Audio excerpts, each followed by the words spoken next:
میری شادی ہونے والی ہے، امام ضامین ہو چکی ہے، یہ بتائیے کہ شادی کن دنوں یا تاریخ میں کی جائے؟ میں نے سنا ہے کہ تہذیب الاسلام نام کی کتاب میں لکھا ہے کہ شادی شوال میں نہیں ہونی چاہیے، تو کیا واقعاً منع ہے؟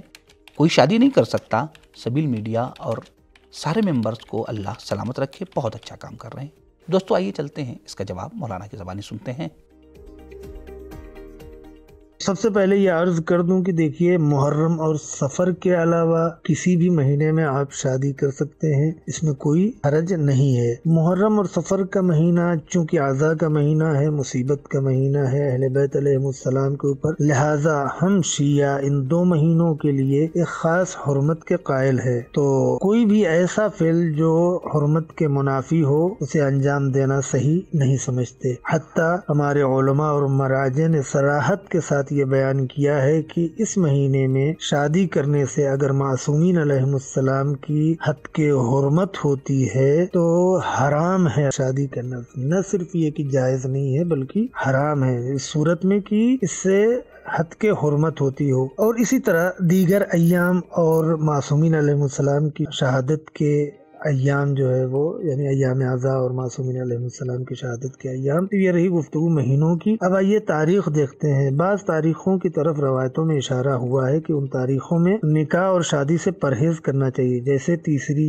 5، 13، 16، 21، 25 اور 3 آخر کی تاریخیں کہ جن تاریخوں میں چاند دکھائی نہیں پڑتا، یعنی 27، 28، 29، تو ان تاریخوں میں شادی کرنے سے پرہیز کرنا چاہیے۔ اسی طریقے سے وہ تاریخیں جو قمر در عقرب میں ہوں، جسے ہم اسلامی جنتری سے معلوم کر سکتے ہیں کہ کون سی تاریخیں قمر در عقرب میں ہیں۔ اس کے علاوہ کی تاریخوں میں شادی کرنے میں کوئی حرج نہیں ہے اور مبارک ہیں تاریخیں۔ البتہ مذکورہ تاریخوں کی نحوست کو بھی ختم کیا جا سکتا ہے صدقے کے ذریعے سے، جیسا کہ چھٹے امام سے روایت ہے، من تصدق بصدقۃ اذا اصبح دفع اللہ عنہ نحس ذلک اليوم، کہ اگر کوئی صدقہ دیتا ہے تو اللہ جو ہے وہ اس دن کی نحوست کو دور کر دیتا ہے۔ تو ان تاریخ کی جو ہے وہ نحوست کو دور کیا جا سکتا ہے صدقہ دے کر، یعنی صدقہ دے کر ان تاریخوں میں بھی شادی کی جا سکتی ہے۔ تو یہ ہوئی تاریخ کی گفتگو۔ اب آئیے ایام ہفتہ کی گفتگو کرتے ہیں۔ تو ایام ہفتہ کے سلسلے میں عرض کر دوں کہ صرف دوشنبہ اور چہارشنبہ کے لیے روایتوں میں ملتا ہے کہ اس دن عقد کرنے سے اور شادی کرنے سے پرہیز کرنا چاہیے۔ البتہ اس کی نحوست کو بھی، جیسا کہ ہم نے تاریخ کی نحوست کے لیے بیان کیا کہ صدقہ دے کر اس دن کی نحوست کو دور کیا جا سکتا ہے، اس کی نحوست کو بھی دور کیا جا سکتا ہے۔ تو یہ ہوئی گفتگو، یعنی شادی کے لیے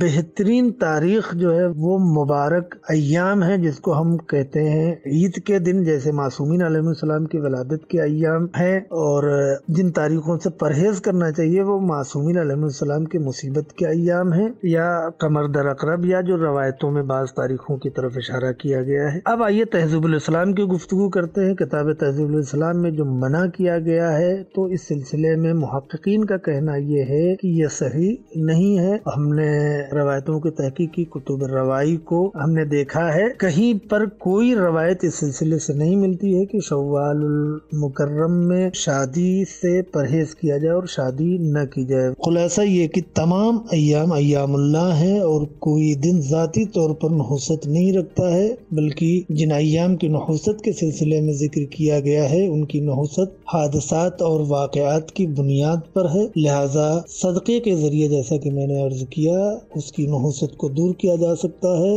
اور اس میں شادی کی جا سکتی ہے۔ السلام علیکم ورحمۃ اللہ۔ دوستو ہماری آپ سے گزارش ہے کہ آپ ہمارے چینل کو ضرور سبسکرائب کریں، اپنے دوستوں کو، اپنے رشتہ داروں کو اور دیگر مومنین کو بھی اس چینل کو سبسکرائب کرنے کی دعوت دیں۔ اور اگر آپ کے ذہن میں کوئی سوال موجود ہے تو آپ یہیں کمنٹ باکس میں اپنے سوالات کو پوچھ سکتے ہیں، یا آپ ہمارے دیے گئے انسٹاگرام پیج پر بھی اپنے سوالات کو پوچھ سکتے ہیں۔ اگر آپ کا پرسنل سوال ہے تو آپ ہماری دی گئی ای میل آئی ڈی پر، کہ جو یہاں پر موجود ہے، پرانی آئی ڈی ہماری ڈیلیٹ ہو چکی ہے، لہذا اس نئی ای میل آئی ڈی پر آپ اپنے سوالات کو بھیج سکتے ہیں۔ اگر آپ ہمیں ہیلپ کرنا چاہتے ہیں، مدد کرنا چاہتے ہیں، تو پیٹریون کے ذریعے سے منتھلی ممبرشپ حاصل کر سکتے ہیں۔ پیٹریون کی لنک ڈسکرپشن میں موجود ہے۔ اور اگر اس کے علاوہ کسی اور ذریعے سے آپ ہماری مدد کرنا چاہتے ہیں، ہیلپ کرنا چاہتے ہیں، تو ہمارے اس نمبر پہ ضرور رابطہ کریں۔